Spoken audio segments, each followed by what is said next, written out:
자그마치 10년이야. 내 아들 보험금 이어 어떻게 그 돈을 들고 도망칠 수가 있어? 시어머니가 10년 만에 며느리를 마주치자 깜짝 놀라 소리를 지르며 화를 냈습니다. 아들이 죽고 10년 만에 나타난 며느리. 이들에겐 무슨 일이 있었던 것일까요? 사연 시작 전 구독과 좋아요 눌러주시고 지금 어디서 듣고 계신지 댓글로 알려주시면 듣고 계신 곳에 행운을 가져다 드릴게요. 지금 사연 시작합니다. 10년 전 가을 서울 변두리의 작은 빌라에서 박영분 씨는 평범한 하루를 보내고 계셨습니다. 그날도 여느 때처럼 아들 강도현 씨와 며느리 이서진 씨가 저녁을 먹으러 오기로 약속되어 있었습니다. 영분 씨는 아들이 좋아하는 갈비찜을 정성스럽게 준비하며 시계를 바라보았습니다. 하지만 약속 시간이 한참 지나도록 아들의 전화는 오지 않았습니다. 대신 울려온 것은 낯선 번호의 전화였고 수화기 너머로 들려온 목소리는 영분 씨의 삶을 송두리째 바꿔놓았습니다. 교통사고, 그리고 사망. 믿을 수 없는 단어들이 귓가를 맴돌았지만 현실이었습니다. 영분 씨는 그 자리에서 주저앉아 버렸습니다. 병원 영안실로 달려간 영분 씨의 눈앞에는 하얀 천으로 덮인 아들이 누워 있었습니다.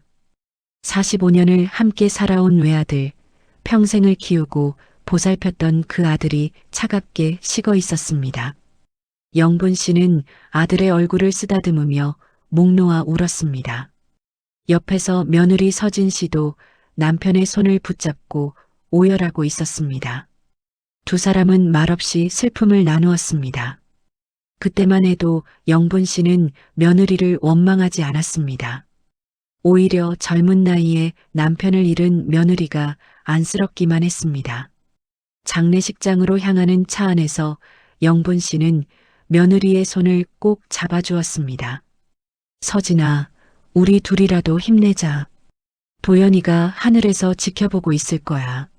며느리는 고개를 끄덕이며 눈물을 흘렸습니다. 장례식은 조용히 치러졌습니다. 친척들과 지인들이 찾아와 조문을 했고 영분 씨와 서진 씨는 나란히 앉아 문상객들을 맞이했습니다. 3일간의 장례 기간 동안 며느리는 한시도 자리를 뜨지 않았습니다.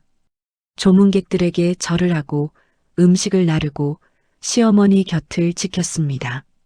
영분 씨는 그런 며느리를 보며 마음속으로 생각했습니다. 아들이 좋은 사람을 만났구나. 이 며느리와 함께라면 앞으로 서로 의지하며 살아갈 수 있을 거라고 믿었습니다. 발인을 마치고 집으로 돌아온 날 영분 씨는 며느리에게 말했습니다. 서진아, 너무 힘들겠지만 우리 함께 살자. 내가 내 엄마가 되어줄게. 며느리는 시어머니의 손을 붙잡고 눈물을 흘렸습니다. 그리고 며칠 후 며느리는 친정에 잠깐 다녀오겠다며 집을 나섰습니다. 영분 씨는 흔쾌히 보내주었습니다. 젊은 여자가 갑자기 남편을 잃었으니 친정 부모님의 위로가 필요할 거라 생각했습니다. 하지만 그날 이후 며느리에게서는 아무런 연락이 오지 않았습니다. 하루, 이틀, 사흘이 지나도 전화 한 통 없었습니다. 영분 씨는 걱정이 되어 며느리의 휴대폰으로 수십 통의 전화를 걸었지만 모두 꺼져 있었습니다. 일주일이 지나고 영분 씨는 더 이상 참을 수 없어 며느리의 친정을 찾아갔습니다. 하지만 친정 부모님도 딸의 행방을 모른다고 했습니다. 며느리는 친정에도 들르지 않았던 것입니다. 영분 씨는 가슴이 철렁 내려앉았습니다. 혹시 며느리에게 무슨 일이라도 생긴 것은 아닐까, 상심한 나머지 극단적인 선택이라도 한 것은 아닐까 하는 불길한 생각이 머릿속을 가득 채웠습니다.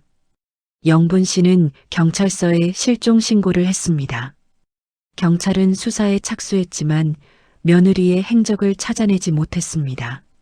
신용카드 사용 내역도 CCTV에 찍힌 모습도 그 어떤 흔적도 남아있지 않았습니다. 며느리는 말 그대로 증발해버린 것처럼 사라져버렸습니다. 그렇게 한 달이 흘렀습니다. 영분 씨는 매일 며느리를 기다리며 불안한 나날을 보냈습니다. 아들을 잃은 슬픔도 채가시지 않았는데 며느리마저 사라져버려 마음은 더욱 무너져 내렸습니다. 그러던 어느 날 보험회사에서 한 통의 전화가 걸려왔습니다. 아들의 사망보험금 처리가 완료되었다는 통보였습니다. 영분 씨는 그제야 보험금에 대해 생각해 보았습니다. 아들이 가입해둔 보험 수익자는 배우자인 며느리로 되어 있었을 것입니다. 영분 씨는 보험회사에 문의했습니다. 그리고 그곳에서 충격적인 사실을 듣게 되었습니다. 보험금 2억 원이 이미 한 달 전에 며느리 명의 계좌로 지급되었고 그 돈은 지급된 지 며칠 만에 전액 인출되었다는 것이었습니다. 영분 씨는 그 말을 듣는 순간 머리가 하얘졌습니다. 보험금 2억 원이 며느리 손에 들어갔고 그 돈을 찾아간 직후 며느리가 사라졌다는 사실. 이 두 가지가 합쳐지자 영분 씨의 머릿속에는 하나의 결론만이 남았습니다. 며느리가 보험금을 들고 도망친 것이라는 확신이었습니다. 영분 씨는 온몸이 부들부들 떨렸습니다. 분노와 배신감이 가슴을 찢었습니다. 아들의 장례를 함께 치르며 눈물을 나눴던 며느리, 함께 살자고 손을 잡아줬던 며느리가 보험금을 노리고 있었던 것일까요?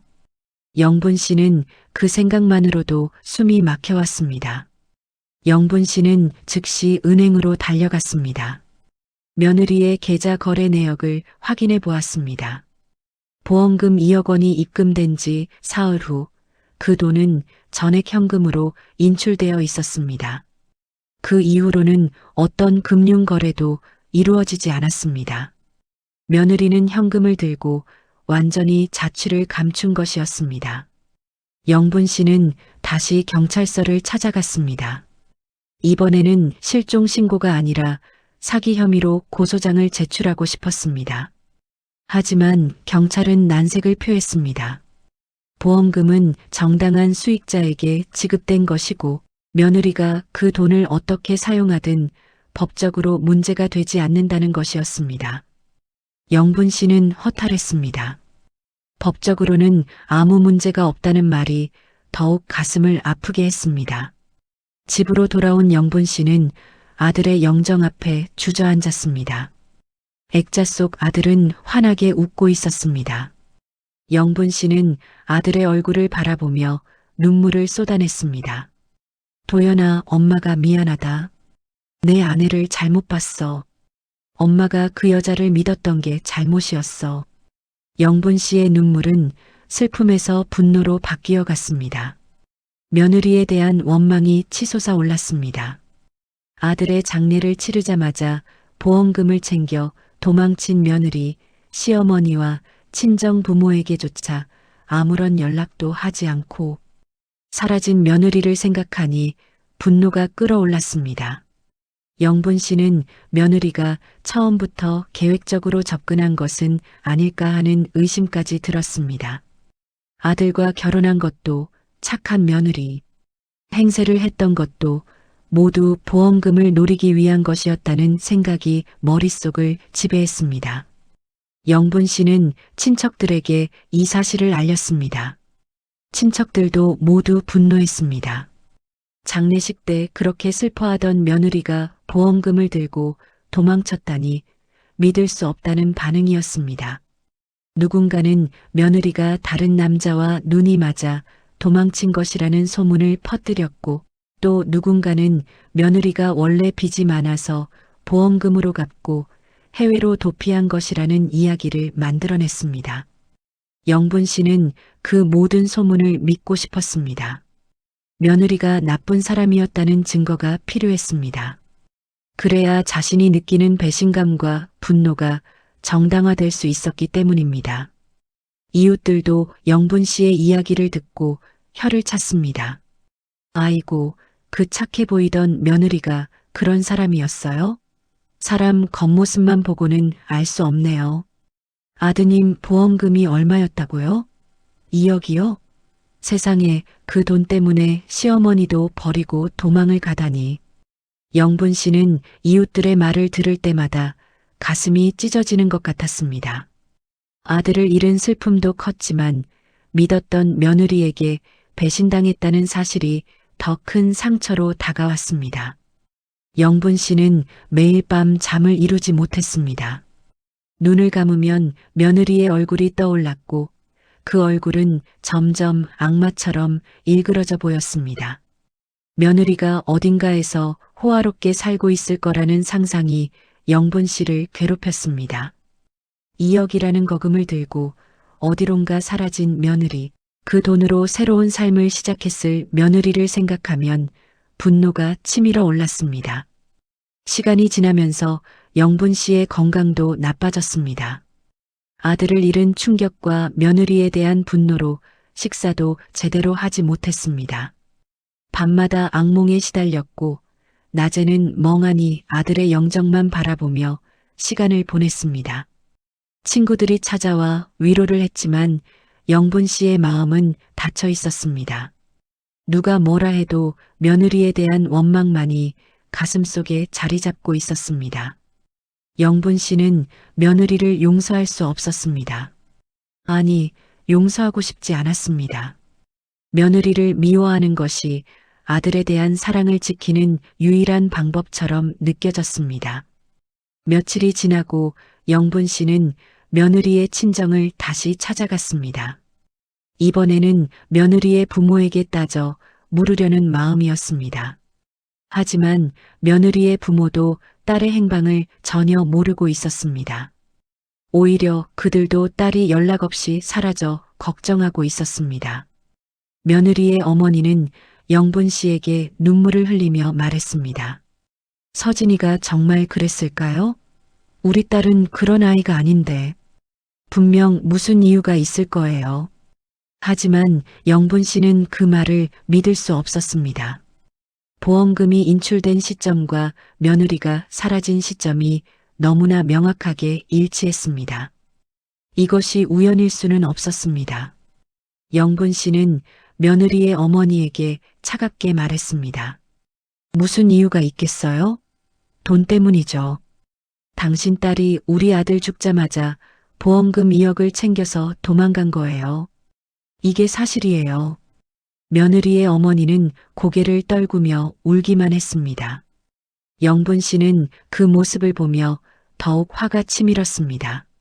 며느리를 그렇게 키운 부모에게도 책임이 있다고 생각했습니다. 영분 씨는 며느리의 집을 나서며 다시는 이곳에 오지 않겠다고 다짐했습니다. 며느리와 관련된 모든 것을 끊어내고 싶었습니다. 집으로 돌아온 영분 씨는 며느리의 물건들을 모두 정리하기 시작했습니다. 며느리가 아들과 함께 살던 집에 남겨둔 옷까지, 화장품, 책, 사진들을 모두 박스에 담았습니다. 그 과정에서 영분 씨는 며느리와 아들의 웨딩 사진을 발견했습니다. 사진 속 두 사람은 행복한 미소를 짓고 있었습니다. 영분 씨는 그 사진을 보며 잠시 망설였습니다. 하지만 곧 사진을 박스 속에 던져 넣었습니다. 이제 그 행복했던 순간들도 모두 거짓처럼 느껴졌습니다. 며느리의 모든 것이 거짓이었고 그 미소조차 가식이었다고 생각했습니다. 영분 씨는 며느리의 물건이 담긴 박스를 창고에 처박아 넣었습니다. 다시는 보고 싶지 않았습니다. 며느리와 관련된 모든 것을 지워버리고 싶었습니다. 하지만 며느리의 얼굴은 지워지지 않았습니다. 밤마다 꿈에 나타나 영분 씨를 괴롭혔습니다. 며느리가 돈을 세며 웃고 있는 꿈, 며느리가 다른 남자와 행복하게 살고 있는 꿈, 그런 악몽들이 반복되었습니다. 영분 씨는 잠들기가 두려워졌습니다. 한 달이 지나고 두 달이 지나도 며느리의 소식은 들려오지 않았습니다. 경찰 수사도 진전이 없었습니다. 며느리는 완벽하게 자취를 감춘 것처럼 보였습니다. 영분 씨는 점점 더 며느리를 증오하게 되었습니다. 시간이 지날수록 며느리에 대한 분노는 커져만 갔습니다. 아들을 잃은 슬픔은 며느리에 대한 원망으로 변질되어 갔습니다. 영분 씨는 며느리를 미워하는 것으로 하루하루를 버텨나갔습니다. 며느리를 저주하는 것이 아들에 대한 사랑을 지키는 방법이라고 믿었습니다. 영분 씨는 아들의 영정 앞에서 매일 며느리를 향한 원망을 쏟아냈습니다. 도연아, 엄마가 꼭 그 여자를 찾아낼 거야. 그리고 내가 당한 억울함을 꼭 풀어줄게. 엄마가 살아있는 동안 그 여자를 절대 용서하지 않을 거야. 이렇게 영분 씨의 원망과 분노는 시작되었습니다. 아들을 잃은 슬픔보다 더 깊은 상처로 자리 잡은 며느리에 대한 배신감. 그것은 영분 씨의 마음속에 깊은 어둠을 드리웠고 앞으로 10년이라는 긴 세월 동안 영분 씨를 괴롭히게 될 것이었습니다. 며느리가 보험금을 들고 도망쳤다는 확신, 그 확신은 영분 씨에게 진실로 받아들여졌고 그 진실은 영분 씨의 삶을 송두리째 바꿔놓았습니다. 행복했던 가족의 추억은 배신의 기억으로 덮여갔고 며느리를 향한 원망은 날이 갈수록 더욱 단단하게 굳어져 갔습니다. 이것이 10년간 이어질 오해와 고통의 시작이었습니다. 며느리가 사라진 지 1년이 지났습니다. 영분 씨의 삶은 완전히 달라져 있었습니다. 아침에 눈을 뜨면 가장 먼저 아들의 영정을 바라보았고 그 앞에 앉아 며느리를 향한 저주를 내뱉는 것이 일상이 되었습니다. 영분 씨는 아들의 사진 앞에 무릎을 꿇고 앉아 하루도 빠짐없이 같은 말을 반복했습니다. 도연아, 엄마가 오늘도 너를 보러 왔다. 그 못된 여자가 어디서 무얼 하고 있는지 모르겠구나. 내 돈 가지고 호의호식하며 살고 있겠지. 엄마는 그 여자를 절대 용서할 수 없어. 영분 씨의 목소리는 날이 갈수록 더 쓰라리고 원망스러워졌습니다.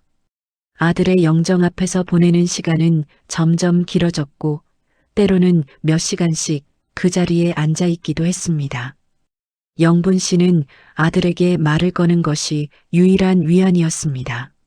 며느리를 향한 분노를 쏟아내는 것만이 이 고통을 견딜 수 있는 방법이었습니다. 영분 씨의 집은 점점 어두워져 갔습니다.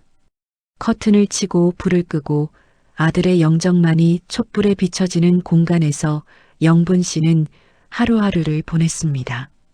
친척들이 명절이 되면 찾아왔지만 그들이 나누는 대화의 주제는 언제나 며느리였습니다.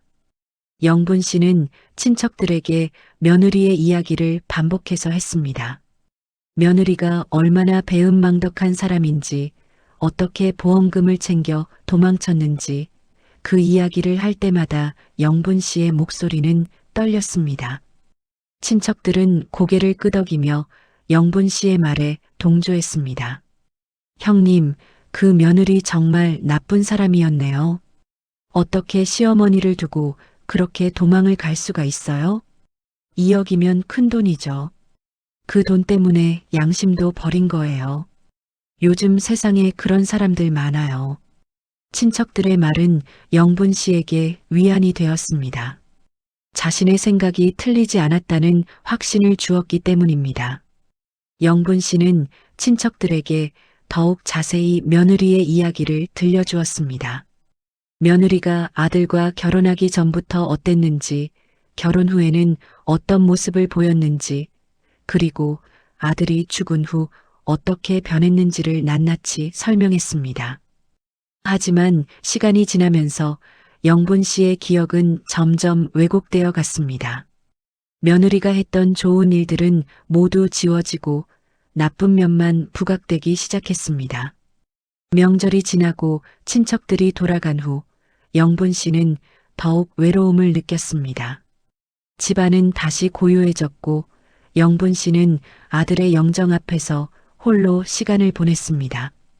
이웃들도 처음에는 자주 찾아와 영분 씨를 위로했지만 시간이 지나면서 그 횟수는 줄어들었습니다. 영분 씨가 만날 때마다 며느리 이야기만 하니 이웃들도 피곤해했습니다. 하지만 영분 씨는 그것을 알아채지 못했습니다. 아니, 알고 싶지 않았습니다. 며느리에 대한 원망만이 영분 씨를 살아가게 하는 유일한 이유였으니까요. 2년이 지나고 3년이 지났습니다. 영분 씨는 여전히 며느리의 행방을 찾고 있었습니다. 경찰에 수없이 전화를 걸어 수사 진행 상황을 물었지만 돌아오는 대답은 언제나 같았습니다. 며느리의 흔적을 찾을 수 없다는 것이었습니다. 며느리는 마치 세상에서 완전히 사라진 것처럼 아무런 흔적도 남기지 않았습니다. 신용카드도 사용하지 않았고 휴대폰도 해지되어 있었으며 주민등록상 주소지도 이동하지 않았습니다. 영분 씨는 며느리가 의도적으로 숨어 지내고 있다고 확신했습니다. 2억이라는 거금을 들고 어딘가에 숨어서 새 삶을 시작했을 것이라고 믿었습니다. 영분 씨는 사설 탐정을 고용하기도 했습니다. 적지 않은 비용을 들여 며느리를 찾아달라고 의뢰했습니다. 탐정은 몇 달간 수사를 진행했지만 결과는 마찬가지였습니다. 며느리의 행방을 찾을 수 없었습니다. 탐정은 영분 씨에게 며느리가 아마도 해외로 나갔을 가능성이 크다고 말했습니다. 그 말을 듣고 영분 씨는 더욱 분노했습니다. 며느리가 보험금을 들고 해외로 도피했다는 생각에 가슴이 터질 것 같았습니다. 영분 씨는 탐정에게 해외 수사도 해달라고 요청했지만 비용이 너무 많이 들어 포기할 수밖에 없었습니다. 아들의 기일이 돌아왔습니다. 영분 씨는 혼자서 제사상을 차렸습니다. 며느리가 있었다면 함께 제사를 지냈을 텐데 이제는 모든 것을 혼자 해야 했습니다. 영분 씨는 제사상 앞에 앉아 아들을 떠올렸습니다. 아들이 살아있을 때의 모습, 아들이 웃던 모습, 아들이 자신을 엄마라고 부르던 목소리, 그 모든 것이 그리웠습니다. 영분 씨는 제사를 지내며 눈물을 흘렸습니다.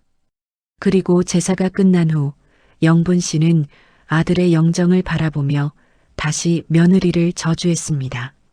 도연아, 네 아내는 오늘도 나타나지 않았어. 제사상도 차리지 않고 네 기일도 잊고 살고 있겠지. 그 여자는 정말 나쁜 사람이야. 해가 바뀌고 또다시 기일이 왔습니다. 3년째, 4년째, 5년째 영분 씨는 혼자서 제사를 지냈습니다. 매년 기일이 올 때마다 며느리에 대한 원망은 더욱 깊어졌습니다. 영분 씨는 제사상을 차리면서도 절을 하면서도 아들의 영정을 바라보면서도 며느리를 생각했습니다. 며느리가 어디선가 편하게 살고 있을 것이라는 생각이 영분 씨를 괴롭혔습니다. 며느리는 아들의 기일도 잊고 시어머니의 존재도 잊고 그저 자신의 삶만 살아가고 있을 것이라고 믿었습니다. 시간이 흐르면서 영분 씨의 건강은 더욱 나빠졌습니다. 혼자 사는 외로움과 아들을 잃은 슬픔, 그리고 며느리에 대한 원망이 영분 씨의 몸과 마음을 갉아먹었습니다. 영분 씨는 병원을 자주 드나들었고 의사는 스트레스를 줄여야 한다고 조언했습니다. 하지만 영분 씨는 스트레스를 줄일 수 없었습니다. 며느리를 생각하는 것만으로도 스트레스였고 며느리를 잊으려 해도 잊혀지지 않았습니다. 며느리는 영분 씨의 삶 전체를 지배하고 있었습니다. 6년째, 7년째가 되어도 며느리의 소식은 들려오지 않았습니다. 영분 씨는 점점 더 고립되어 갔습니다. 친구들도 하나둘 연락을 끊었고 친척들도 영분 씨를 멀리했습니다. 모두가 영분 씨의 끝없는 며느리 이야기에 지쳐버린 것이었습니다. 영분 씨는 그것을 알면서도 멈출 수 없었습니다. 며느리를 원망하는 것이 아들에 대한 사랑을 지키는 유일한 방법이라고 믿었기 때문입니다. 세상 사람들이 다 나를 이해하지 못해도 괜찮아. 나만 알면 돼. 내 며느리가 얼마나 나쁜 사람인지 나만 알면 돼. 영분 씨는 스스로에게 말했습니다. 하지만 그 말 속에는 외로움이 묻어났습니다. 세상과 단절되어 가는 자신을 느끼면서도 영분 씨는 며느리에 대한 원망을 놓지 못했습니다. 며느리를 미워하는 것이 영분 씨의 존재 이유가 되어버렸습니다. 이웃집 아주머니가 어느 날 영분 씨를 찾아왔습니다. 오랜만에 찾아온 이웃의 얼굴에는 걱정이 가득했습니다. 언니, 너무 혼자 계시지 마세요. 가끔은 나와서 사람들도 만나고 그러셔야죠. 하지만 영분 씨는 고개를 저었습니다. 무슨 소용이야. 내 마음을 이해해주는 사람은 아무도 없어. 다들 시간이 지나면 잊으라고만 하지. 어떻게 잊어? 내 아들을 잃은 슬픔을, 그 며느리한테 당한 배신을 어떻게 잊어? 이웃 아주머니는 한숨을 쉬며 돌아갔습니다. 영분 씨는 다시 혼자 남겨졌습니다. 그리고 다시 아들의 영정 앞으로 돌아갔습니다. 영정 앞에 앉는 것만이 영분 씨에게 평안을 주었습니다. 아이러니하게도 그 평안은 며느리를 저주하는 것에서 왔습니다. 8년이 지나고 9년이 지났습니다. 영분 씨의 머리는 완전히 휘어졌고 얼굴에는 주름이 깊이 패였습니다.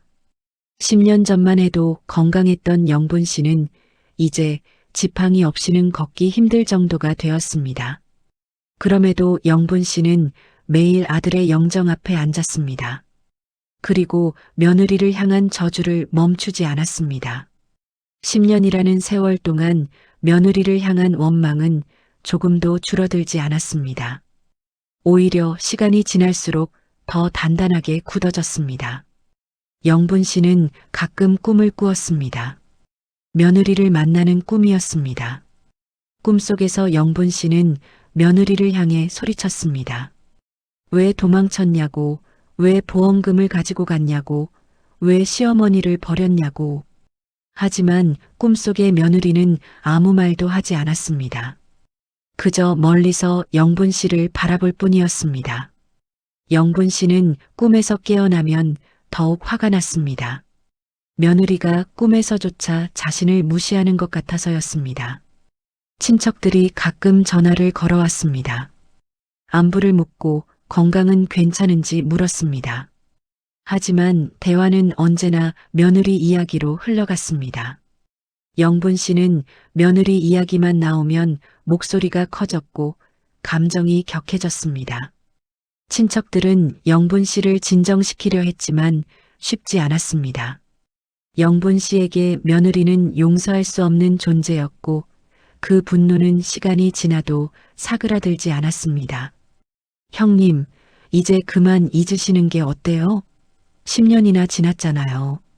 형님 건강을 위해서라도 마음을 놓으세요. 친척의 말에 영분 씨는 격하게 반응했습니다. 잊으라고? 어떻게 잊어? 내 아들이 죽고 그 며느리가 돈 들고 도망간 걸 어떻게 잊어? 난 죽는 날까지 그 여자를 용서 못해. 전화를 끊은 후 영분 씨는 다시 아들의 영정 앞에 앉았습니다. 영분 씨의 삶은 완전히 과거에 갇혀 있었습니다. 10년이라는 시간이 흘렀지만 영분 씨에게 시간은 아들이 죽은 그날에 멈춰 있었습니다. 며느리가 사라진 그날로부터 단 하루도 앞으로 나아가지 못했습니다. 영분 씨는 가끔 며느리의 사진을 꺼내 보았습니다. 아들과 며느리가 함께 찍은 사진, 결혼식 사진, 가족여행 사진. 그 사진들을 볼 때마다 영분 씨는 복잡한 감정을 느꼈습니다. 사진 속 며느리는 행복해 보였습니다. 아들을 사랑하는 것처럼 보였습니다. 하지만 영분 씨는 그 모든 것이 연기였다고 생각했습니다. 며느리는 처음부터 보험금을 노리고 있었을 것이라고, 아들을 진심으로 사랑한 적이 없었을 것이라고 믿었습니다. 영분 씨는 사진을 다시 서랍 깊숙이 넣어두었습니다. 10년째 되는 해가 밝았습니다. 영분 씨는 70세가 되었고 아들이 죽은 지도 정확히 10년이 되었습니다. 영분 씨는 그의 기일을 맞아 특별히 성대하게 제사를 준비했습니다. 10주기니만큼 친척들을 초대하고 제사상도 크게 차렸습니다. 친척들이 모여들었고 함께 아들을 추도했습니다. 제사가 끝나고 친척들은 자리에 둘러앉아 이야기를 나눴습니다. 그리고 당연하게도 며느리 이야기가 나왔습니다.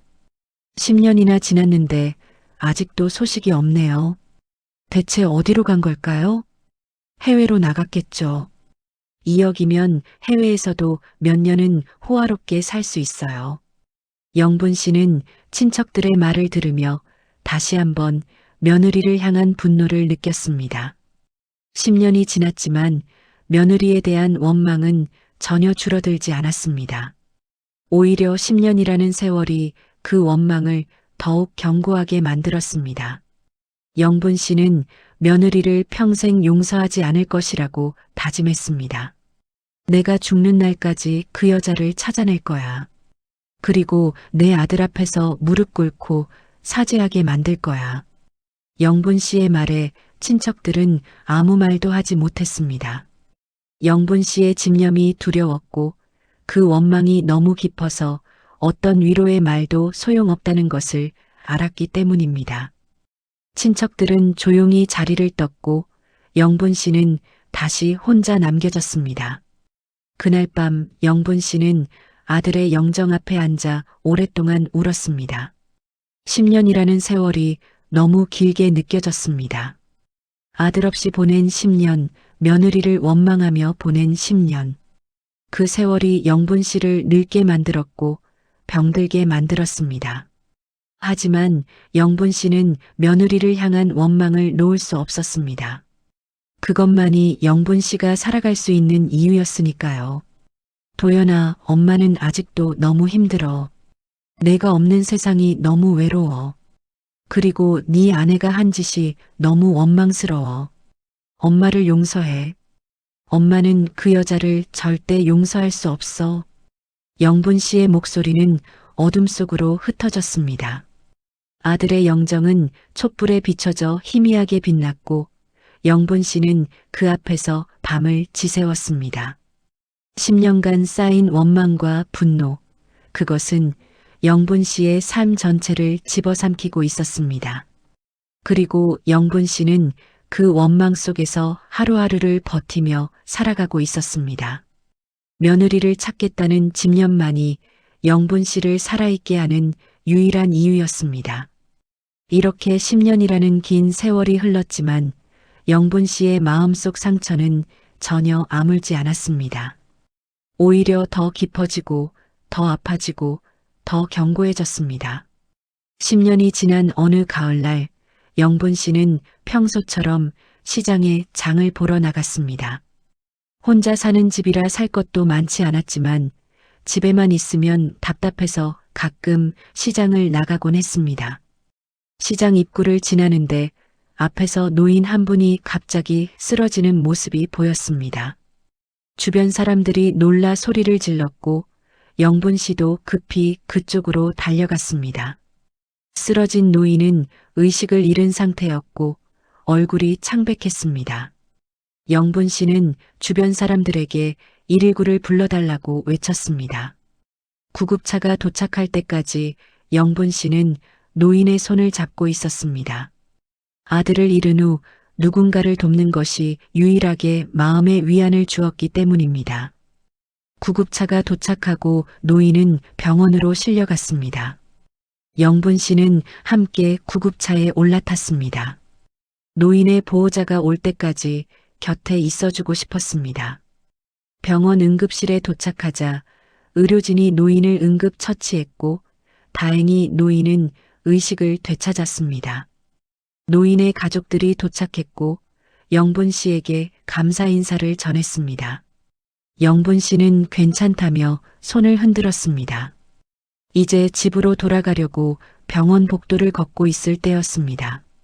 복도 끝에서 누군가가 천천히 걸어오고 있었습니다. 영분 씨는 무심코 그쪽을 바라보았습니다. 그리고 그 순간 영분 씨의 발걸음이 멈췄습니다.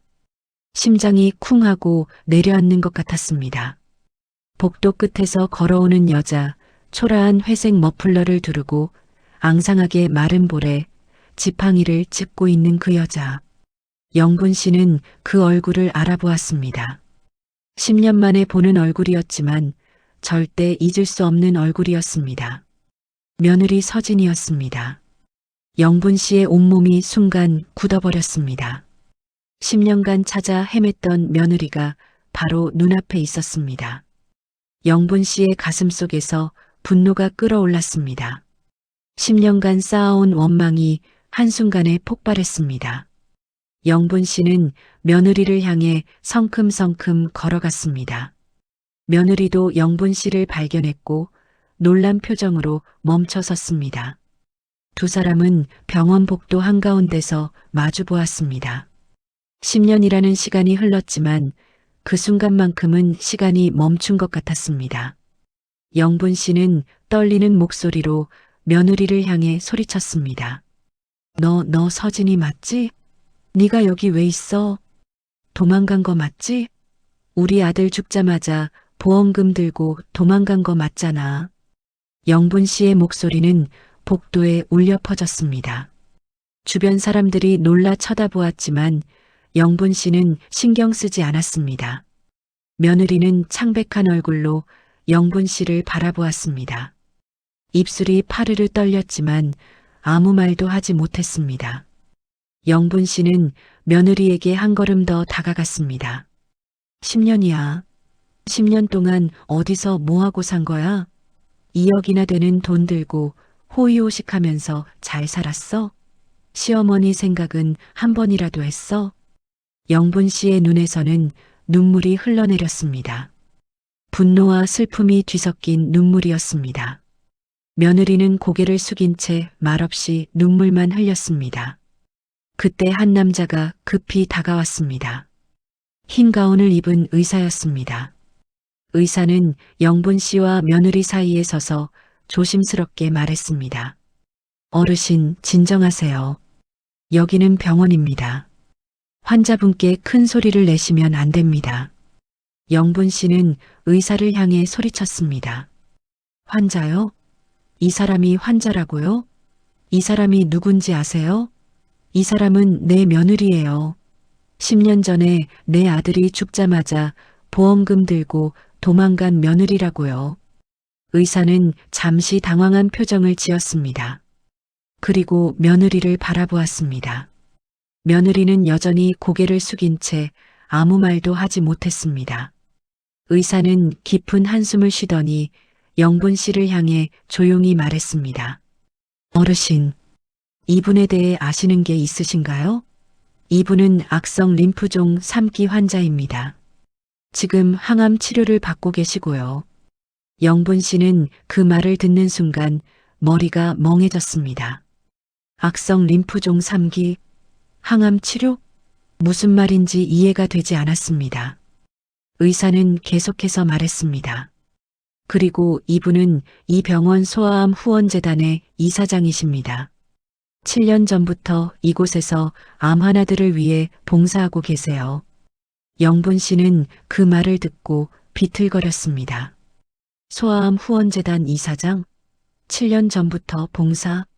도대체 무슨 말인지 이해할 수 없었습니다. 영분 씨는 며느리를 다시 바라보았습니다.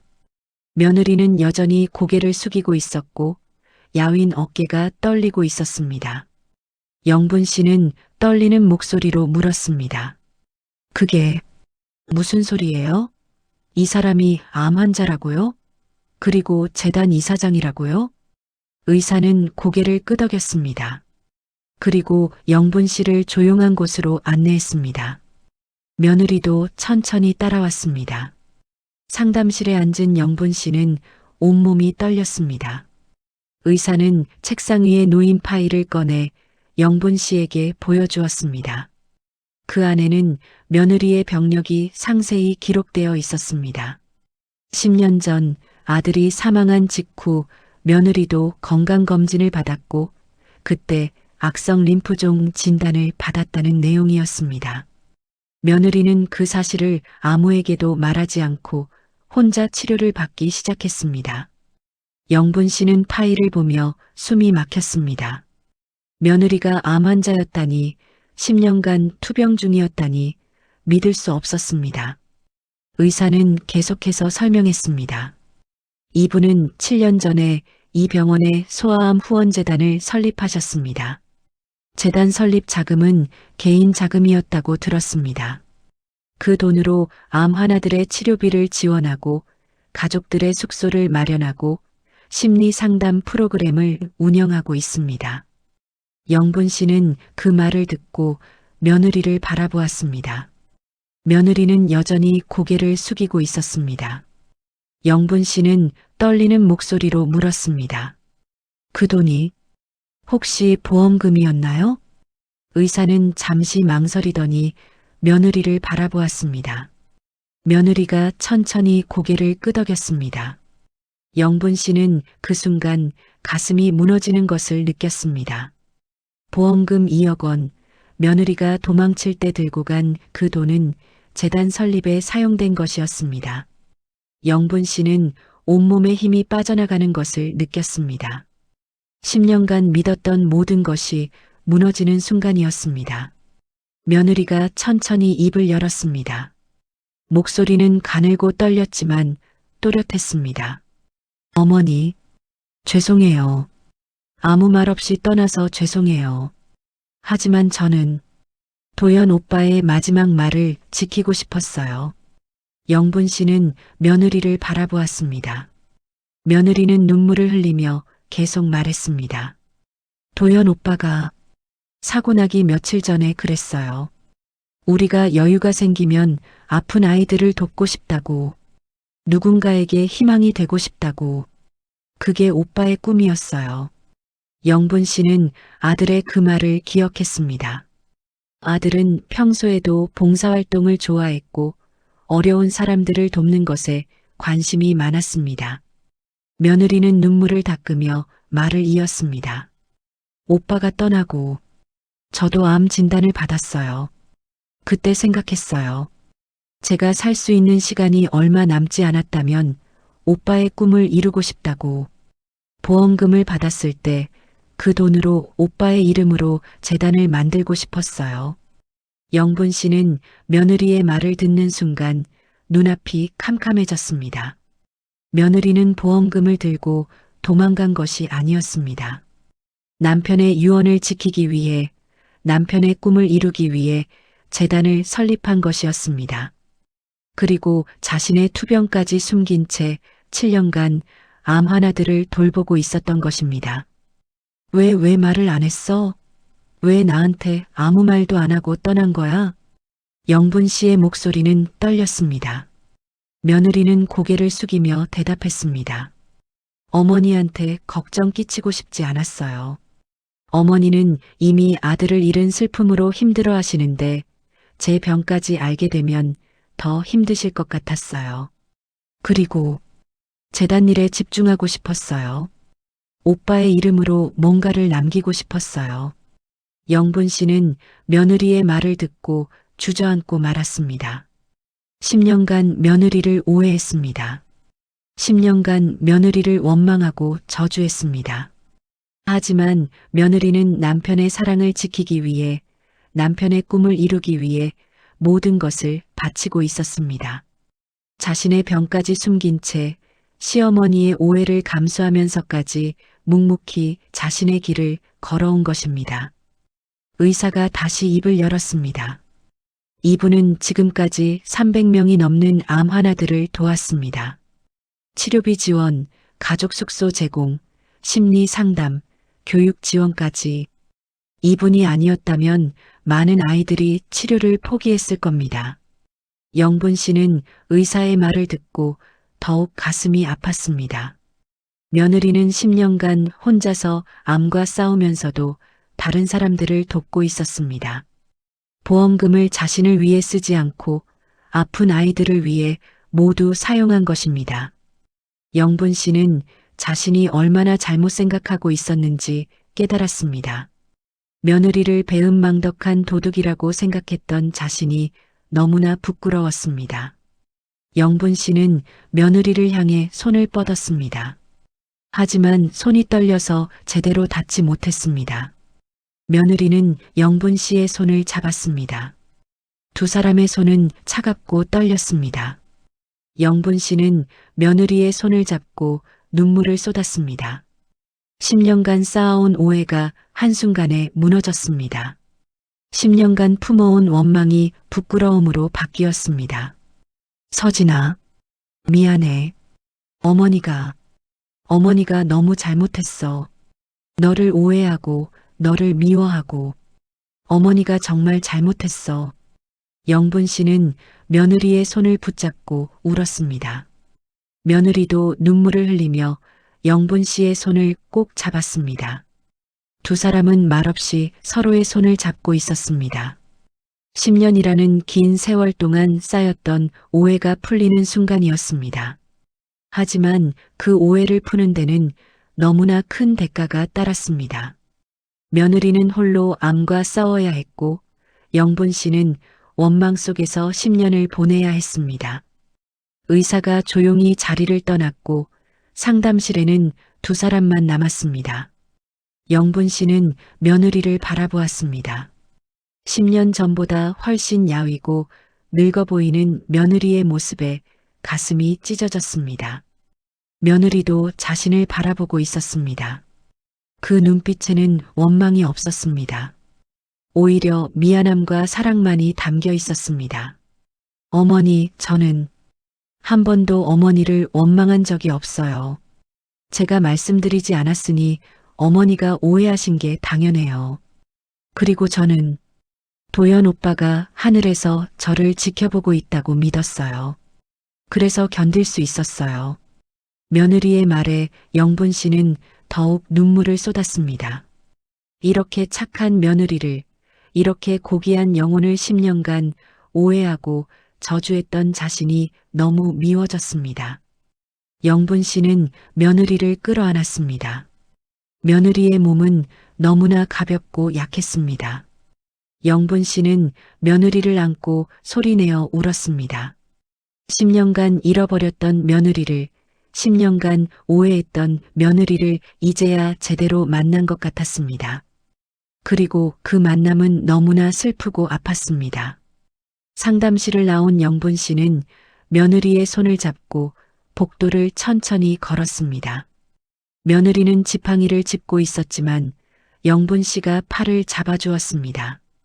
두 사람은 말없이 걸었습니다. 할 말이 너무 많았지만 동시에 아무 말도 할 수 없었습니다. 10년이라는 세월이 만들어낸 간극이 너무 컸기 때문입니다. 며느리가 조용히 말했습니다. 어머니, 재단을 보여드리고 싶어요. 도연 오빠의 이름으로 만든 곳이에요. 영분 씨는 고개를 끄덕였습니다. 며느리를 따라 엘리베이터를 타고 5층으로 올라갔습니다. 엘리베이터 문이 열리자 복도 벽면에 큰 글씨가 보였습니다. 강도연 희망재단. 아들의 이름이 또렷하게 새겨져 있었습니다. 영분 씨는 그 글씨를 보는 순간 다시 눈물이 쏟아졌습니다. 며느리는 아들의 이름을 이렇게 남겨두고 있었습니다. 10년간 아들을 기억하며 아들의 꿈을 실현하며 살아온 것입니다. 재단 사무실 문을 열자 따뜻한 분위기가 느껴졌습니다.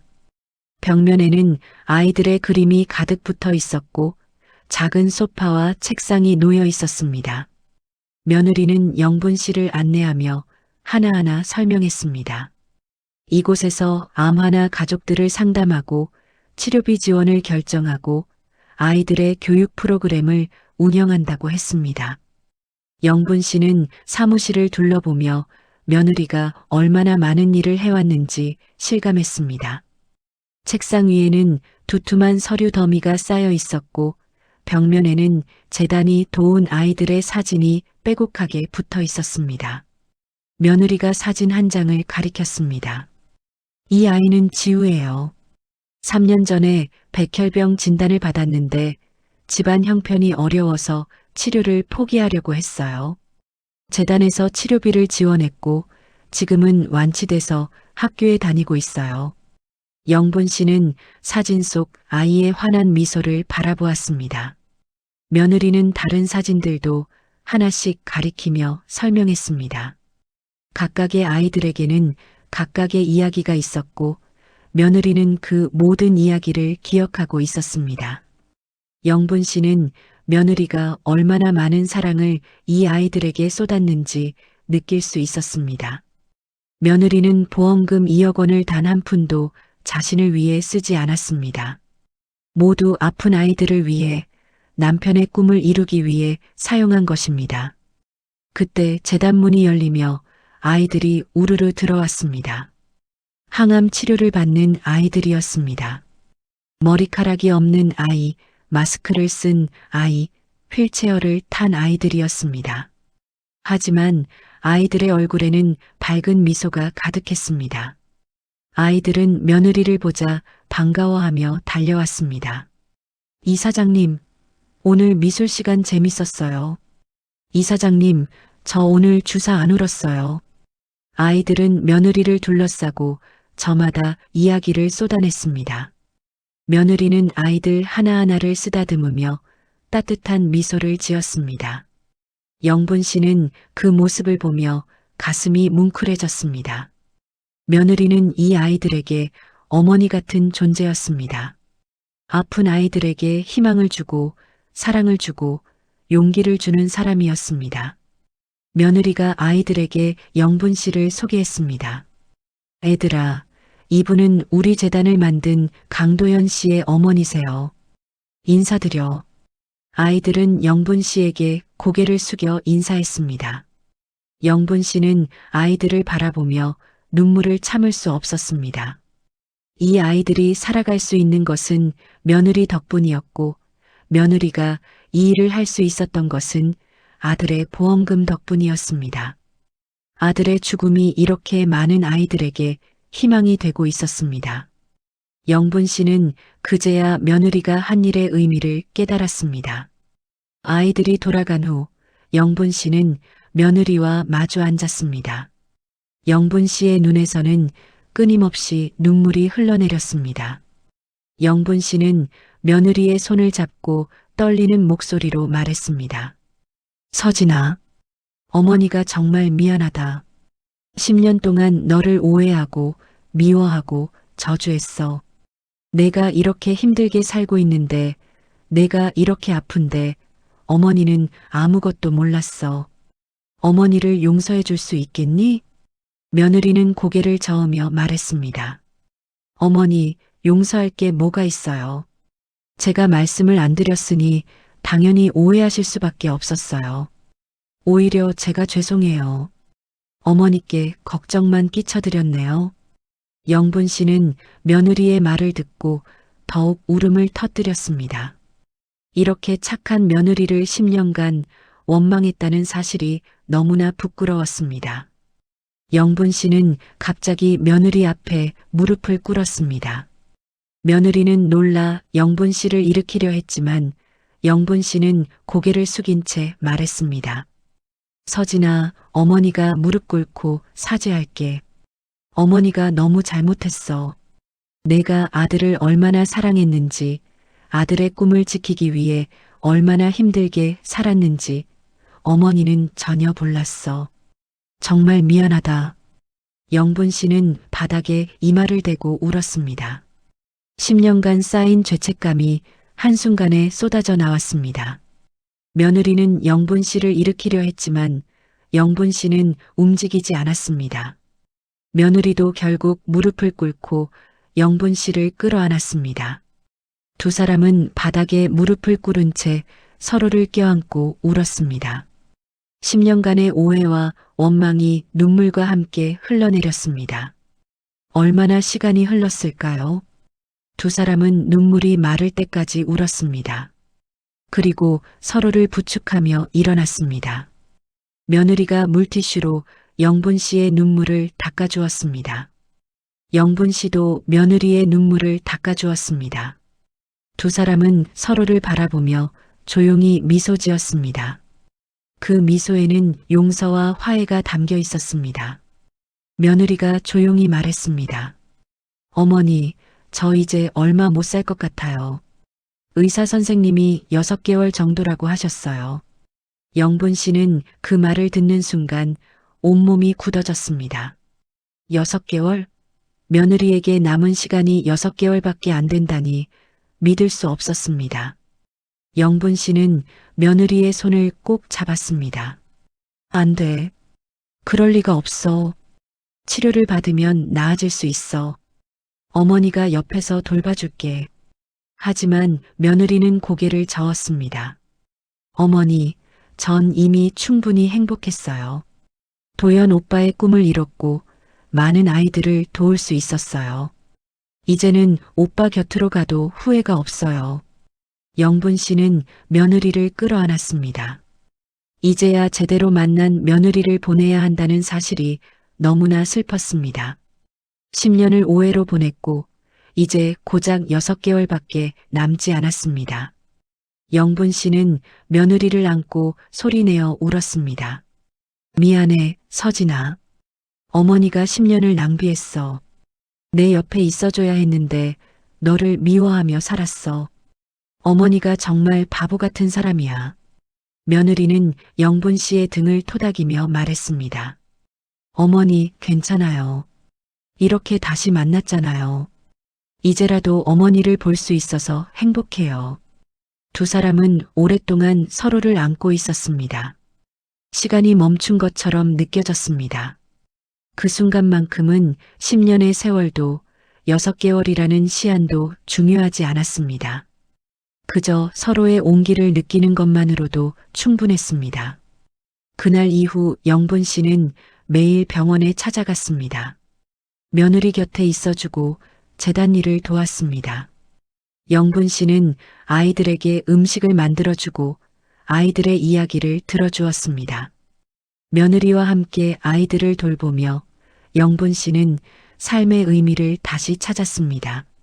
10년간 원망 속에서 살았지만 이제는 사랑 속에서 살 수 있게 되었습니다. 며느리의 건강은 날로 악화되었습니다. 항암 치료의 부작용으로 머리카락이 빠지고 몸무게가 줄었습니다.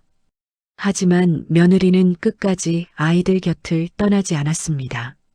아이들과 함께 그림을 그리고 책을 읽어주고 이야기를 나누었습니다. 영분 씨는 그런 며느리를 보며 경외감마저 느꼈습니다. 며느리는 자신의 고통보다 아이들의 행복을 먼저 생각했습니다. 어느 날 저녁 영분 씨와 며느리는 재단 강당에 함께 앉아 있었습니다. 창밖으로 석양이 지고 있었습니다. 며느리가 조용히 말했습니다. 어머니, 제가 떠나도 재단은 계속 운영될 거예요. 후임 이사장도 정해졌고 직원들도 잘 훈련되어 있어요. 도연 오빠의 이름은 계속 남을 거예요. 영분 씨는 며느리의 손을 잡았습니다. 고마워. 서진아, 네가 우리 아들의 사랑을 이렇게 지켜줘서 고마워. 어머니가 자랑스럽다. 며느리는 영분 씨를 바라보며 미소 지었습니다. 그 미소는 평화로웠습니다. 두 사람은 말없이 석양을 바라보았습니다. 그리고 서로의 손을 꼭 잡고 있었습니다. 며칠 후 재단에서는 작은 행사가 열렸습니다. 재단 설립 10주년을 기념하는 행사였습니다. 아이들과 가족들, 직원들이 모두 모였습니다. 무대 위에는 며느리와 영분 씨가 나란히 서 있었습니다. 며느리는 휠체어에 앉아 있었지만 얼굴에는 환한 미소가 가득했습니다. 영분 씨는 며느리 옆에 서서 아이들을 바라보았습니다.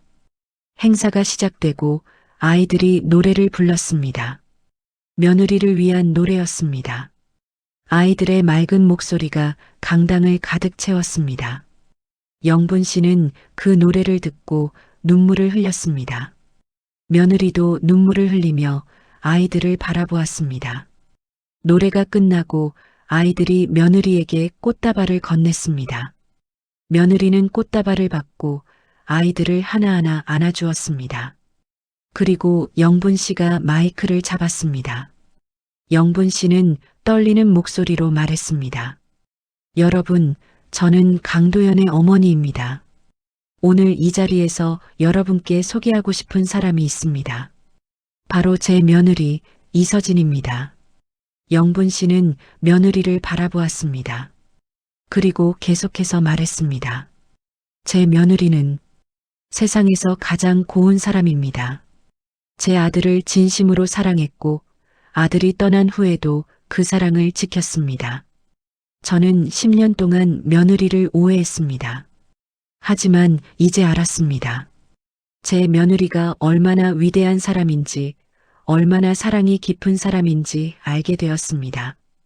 영분 씨의 목소리는 떨렸지만 또렷했습니다. 청중들은 조용히 영분 씨의 말에 귀 기울였습니다. 며느리는 제게 딸입니다. 제가 낳지 못했지만 제 마음속에서 딸입니다. 그리고 여러분께도 어머니 같은 사람일 겁니다. 우리 며느리를 많이 사랑해 주세요. 많이 기억해 주세요.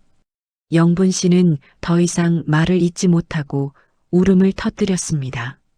청중들도 함께 눈물을 흘렸습니다.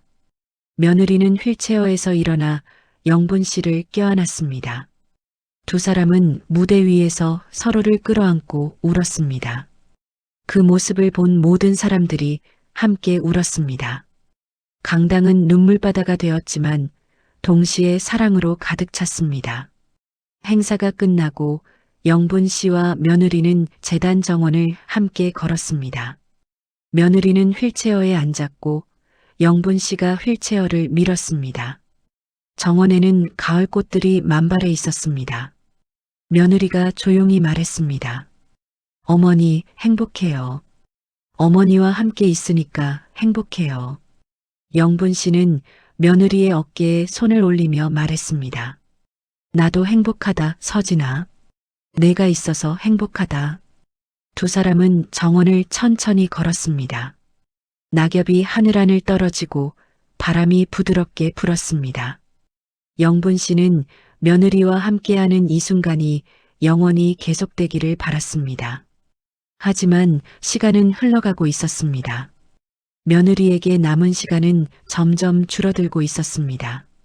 그날 밤 영분 씨는 아들의 영정 앞에 앉았습니다. 오랜만에 찾은 아들의 영정이었습니다. 영분 씨는 아들을 바라보며 조용히 말했습니다. 도연아, 엄마가 네 아내를 찾았어. 정말 훌륭한 사람이더라.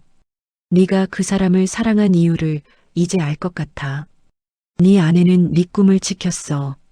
네 사랑을 세상에 남겼어. 엄마가 자랑스럽다. 영분 씨는 아들의 사진을 쓰다듬었습니다. 그리고 조용히 눈물을 흘렸습니다. 하지만 이번 눈물은 원망의 눈물이 아니었습니다. 감사의 눈물이었습니다. 며느리를 다시 만나게 해준 것에 대한 감사였고 며느리의 사랑을 깨닫게 해준 것에 대한 감사였습니다. 그렇게 영분 씨와 며느리는 남은 시간을 함께 보냈습니다. 매일 병원에서 만나고 재단에서 아이들을 돌보고 서로의 이야기를 나누었습니다. 10년간 나누지 못했던 이야기들을 쏟아냈습니다. 며느리는 아들과의 추억을 들려주었고 영분 씨는 아들의 어린 시절 이야기를 들려주었습니다. 두 사람은 아들을 기억하며 웃고 울었습니다. 어느 날 며느리가 영분 씨에게 작은 상자를 건넸습니다. 상자 안에는 사진들이 가득했습니다. 아들과 며느리가 함께 찍은 사진, 두 사람이 행복해하는 사진들이었습니다. 며느리가 말했습니다. 어머니, 이 사진들 드릴게요. 도연 오빠와 제가 얼마나 행복했는지 기억해 주세요. 영분 씨는 사진들을 하나하나 보며 눈물을 흘렸습니다. 사진 속 아들과 며느리는 정말 행복해 보였습니다. 영분 씨는 며느리를 끌어안으며 말했습니다. 고마워. 서진아, 네가 우리 아들을 행복하게 해줘서 고마워. 그렇게 시간은 흘러갔고 며느리의 시간도 다가오고 있었습니다. 하지만 두 사람은 슬퍼하지 않았습니다. 오히려 감사했습니다. 이렇게라도 다시 만날 수 있어서, 오해를 풀 수 있어서, 서로를 사랑할 수 있어서 감사했습니다. 10년의 오해는 이제 완전히 사라졌고 그 자리에는 깊은 사랑과 존경이 자리 잡았습니다. 영분 씨는 며느리를 진정한 딸로 받아들였고 며느리는 영분 씨를 진정한 어머니로 사랑했습니다. 그들의 화해는 단순한 용서를 넘어 서로를 깊이 이해하고 사랑하는 관계로 승화되었습니다. 오늘 들려드린 이야기 어떠셨나요? 재미있으셨다면 댓글 한번 남겨주시고 구독과 좋아요 한 번씩 눌러주시면 감사하겠습니다. 다음에 더 좋은 이야기로 보답할게요.